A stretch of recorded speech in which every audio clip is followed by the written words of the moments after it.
Hello, and thank you for choosing Revivenode.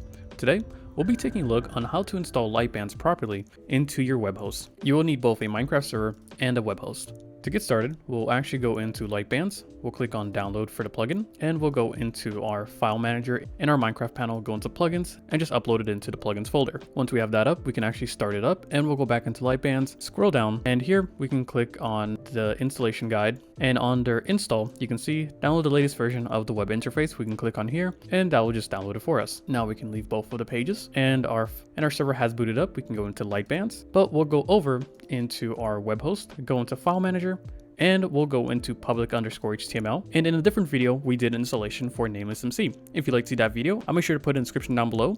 But for this case, we want it to be under revivehost.net/bans. You can also set this up as a subdomain, such as bans.revivehost.net. And please note that I'm using revivehost.net as an example, but it will be replaced with your domain. In this case, I'm just going to do revivehost.net/bans. And to do that, all I need to do is right click, click new subfolder, and for that, I'll just name it bans.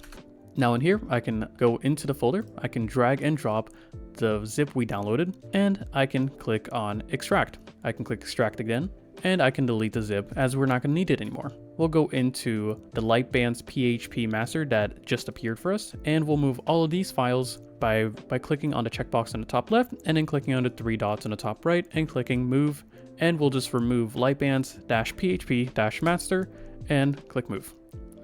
Now we got that done, we can actually go into bans. We can delete the Litebans PHP master folder as it's not required. And just like that, we have both files uploaded perfectly.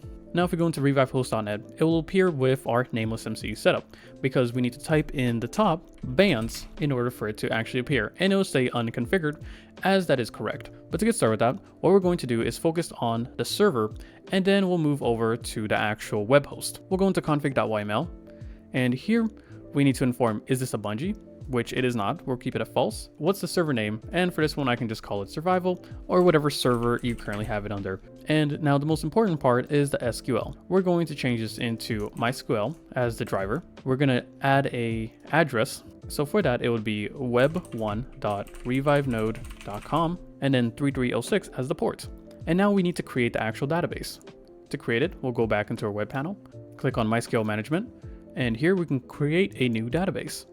For this, I'll just call it bans, and I'll give it an easy password. But again, always make sure that your passwords are both secure so no one can access them ever. Now that we got that information, we'll go into username, we'll copy that, and we'll go into our game panel and put it in the username tab. We're going to need the password as well. And final, we're going to need the database name.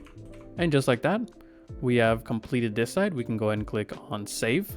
We can go into our console. And here we can do Litebans reload. Now after doing the reload, we're going to get this error. In order to fully set it up, we need to ensure we copy the IP, go into our web panel again, and then we can exit out of this. We can actually click on the database we created, which is bans, and then we can go into access host and just type in the IP that we wanted to access.